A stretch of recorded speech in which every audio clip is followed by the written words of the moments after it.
आज की इस वीडियो में मैं आपको बताने वाला हूं कि एडमिशन प्रोसेस में हो रही परेशानी को लेकर सेंट्रल यूनिवर्सिटी में एबीवीपी के जो कार्यकर्ता है उन्होंने प्रदर्शन किया है। तो क्या हुआ है प्रदर्शन में और यूनिवर्सिटी ने क्या फैसला लिया है, ये पूरा मामला हम देखेंगे इस वीडियो में। और जो एडमिशन तो अभी तक ख़त्म हो चुका है, लेकिन 13 अक्टूबर तक अभी भी पीजी में एडमिशन का मौका है। तो ये कौन सा कॉलेज है, कौन सा यूनिवर्सिटी, ये सब आपको बताया जाएगा। उसके बाद एडमिशन अब ख़त्म हो गया है तो पढ़ाई कब शुरू होगी, कॉलेज कब खुलेंगे, ये भी बताया जाएगा। उसके बाद फीस वापसी को लेकर स्टूडेंट ने यूनिवर्सिटी को चेतावनी दी है, तो वो कौन सी यूनिवर्सिटी और पूरा मामला क्या है, ये सब देखेंगे। उसके बाद CSVTU में 2 नए कोर्स प्रारंभ हो रहे हैं, तो वो कौन से कोर्स है, ये भी बताया जाएगा। उसके बाद इंजीनियरिंग में एडमिशन के लिए स्टूडेंट परेशान है, तो क्या दिक्कत है, ये सब आपको बताया जाएगा। तो नमस्कार दोस्तों, मैं हूं राम वर्मा और स्वागत है आपका CG education news YouTube channel पर। अगर आप इस चैनल पर पहली बार आए हैं तो चैनल को सब्सक्राइब करके बेल आइकन बटन दबाना ना भूलिए, क्योंकि यहाँ पर आपको इसी तरह के शिक्षा से जुड़ी हुई खबर लगातार मिलती रहेगी। तो चलिए फटाफट स्टार्ट करते। तो यहाँ पर पहली खबर हम लोग बिलासपुर से लेते हैं।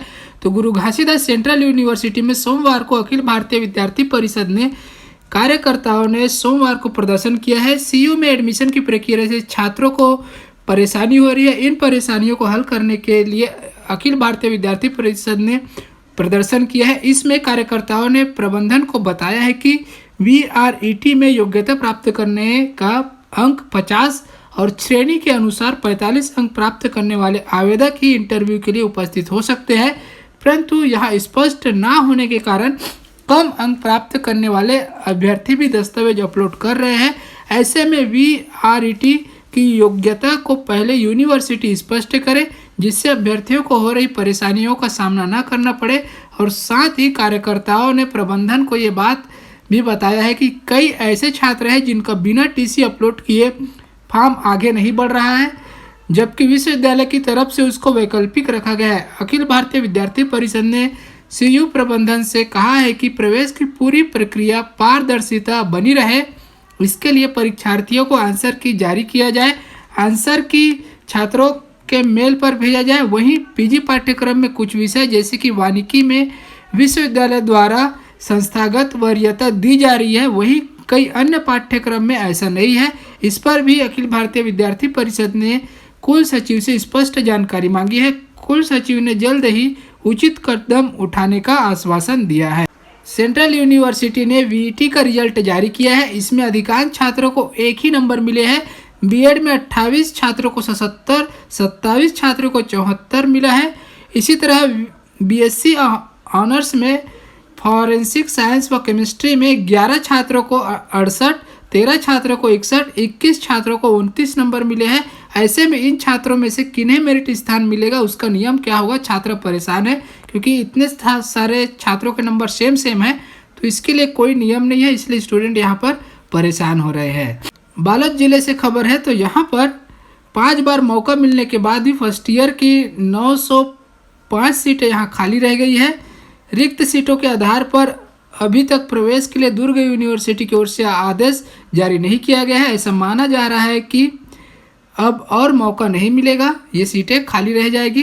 तो यहाँ पर देख सकते हैं आप स्क्रीन में, यहाँ पर बहुत सारी सीटें खाली है। लीड कॉलेज बालोद में BA में 400 में से 200, ढेर सारी यहाँ पर सीटें। अब ये सीटों का कोई मतलब ही नहीं आ रहा है, क्योंकि अभी जो एडमिशन के डेट जो है उसको फिर से आगे बढ़ाने का तो कोई फैसला नहीं आया है। ढेर सारी सीटें यहाँ पर हर कॉलेज में खाली है। आप वीडियो को पॉज करके देख सकते हैं, और इस खबर को आप अब मेरे जो ब्लॉग है वहाँ पर ये सब आपको पढ़ने को मिलेगा, तो एक बार ब्लॉग को भी विजिट कीजिए। कोरबा से पढ़ते हैं। तो शैक्षणिक सत्र 2020-21 में सभी कॉलेज के छात्राओं ने परीक्षा शुल्क जमा किया था, लेकिन कोरोना महामारी के कारण उनकी परीक्षा ऑनलाइन हुई। यहाँ तक कि छात्रों ने आंसर शीट, प्रश्न पत्र आदि स्वयं के खर्चे पर प्रिंट आउट निकाल कर तैयार किए या साइबर कैफे से खरीदे, जबकि इस मद की राशि परीक्षा शुल्क के रूप में कॉलेज और यूनिवर्सिटी ने वसूली थी।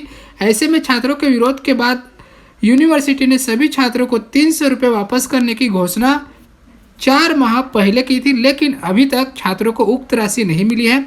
यह राशि छात्रों को जल्द लौटाने की मांग को लेकर सोमवार को NSUI का एक प्रतिनिधिमंडल कलेक्टर व गवर्नमेंट PG लीड कॉलेज के प्राचार्य डॉक्टर R.K. सक्सेना के माध्यम से अटल बिहारी वाजपेयी यूनिवर्सिटी के कुलपति के नाम ज्ञापन सौंपा है। प्रतिनिधिमंडल ने ज्ञापन में चेतावनी दी है कि अगर उनकी मांगे जल्द विचार नहीं किया जाता है तो यूनिवर्सिटी और कलेक्टर का घेराव करेंगे।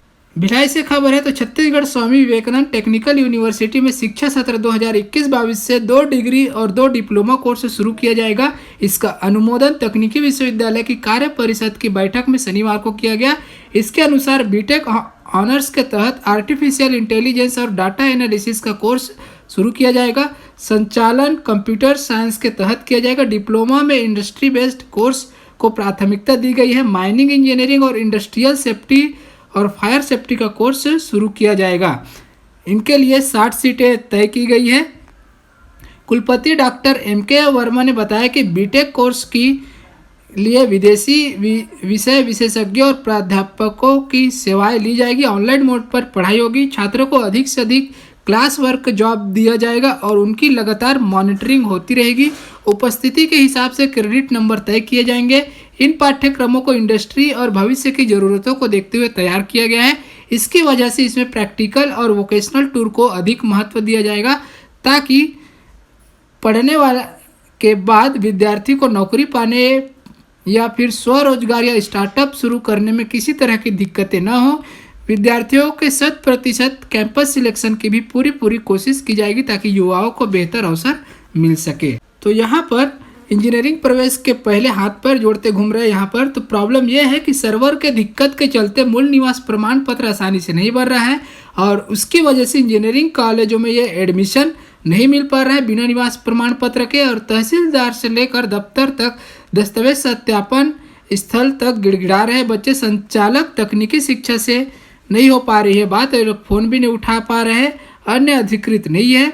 12 अक्टूबर को 3 बजे तक यहाँ पर रजिस्ट्रेशन का आखिरी मौका था। 14 अक्टूबर को शाम को 4 बजे आवंटन होगा। आवंटित संस्था में प्रवेश 16 से 20 अक्टूबर तक लिया जाएगा। विद्यार्थियों और उनके अभिभावकों का कहना है कि छत्तीसगढ़ के निवासी जिन विद्यार्थियों ने मूल निवास प्रमाण पत्र बनाने के लिए आवेदन किया है और पावती मिल गई है उन्हें पावती के आधार पर रजिस्ट्रेशन का मौका दिया जाए, लेकिन ऐसा हो नहीं रहा है और संचालक को कॉल करने पर वो कॉल रिसीव भी नहीं कर पा रहा है। तो यहाँ पर ये स्टूडेंट जो इंजीनियरिंग में प्रवेश के लिए जो स्टूडेंट यहाँ पर है उनको काफ़ी परेशानियों का यहाँ सामना करना पड़ रहा है सर्वर के चलते। अंबिकापुर से खबर है तो संत गहिरा गुरु यूनिवर्सिटी अंतर्गत संचालित 72 कॉलेजों में यूजी के विभिन्न संकायों में सिर्फ 17,107 विद्यार्थियों ने एडमिशन लिया है, जबकि यहाँ 25,880 सीट है, यानी यूजी की 8,670 सीटें खाली रह गई है। कुलपति के आदेश से पीजी में 13 अक्टूबर तक ही एडमिशन का समय है, लेकिन अब तक सिर्फ 1318 विद्यार्थियों ने ही विभिन्न संकाय में प्रवेश लिया है, जबकि यहाँ पीजी की 5,530 सीटें हैं। साइंस कॉलेज में तो बीएससी कंप्यूटर साइंस की सीट 50% तक यहाँ पर खाली रह गई है। कॉलेजों में अब 5 अक्टूबर से ही ऑनलाइन व ऑफलाइन पढ़ाई भी शुरू हो गई है।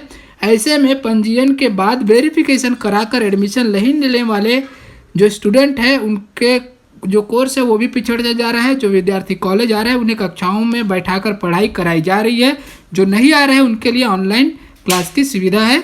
गर्ल्स कॉलेज की प्राचार्य डॉक्टर ज्योति सिन्हा ने बताया कि उनके कॉलेज में पीजी के 245 सीटें हैं, लेकिन 20% तक ही एडमिशन हुआ है, जबकि हर विषय में 400 से ज़्यादा आवेदन आए थे। राजनांदगांव से खबर है तो पेंड्री स्थित मेडिकल कॉलेज हॉस्पिटल के नाक कान गला और नेत्र विभाग के पोस्ट ग्रेजुएट पीजी की मान्यता मिल गई है। इस डिपार्टमेंट के एमबीबीएस के स्टूडेंट को अब पीजी करने के लिए बाहर नहीं जाना पड़ेगा। दोनों ही डिपार्टमेंट में पीजी के लिए 2-2 सीटें मिली है। अब स्थानीय स्तर पर 3 साल के भीतर विशेषज्ञ डॉक्टर तैयार होंगे। खबर है कि मेडिसिन डिपार्टमेंट को भी जल्द मान्यता मिल सकती है। तो यह था दोस्तों छत्तीसगढ़ की शिक्षा से जुड़ी हुई तमाम खबरें। ये खबरें आपको कैसी लगी, अच्छी लगे तो लाइक कीजिए और ऐसे ही लेटेस्ट अपडेट के लिए चैनल को सब्सक्राइब कीजिए। धन्यवाद, मिलते हैं अगले वीडियो में।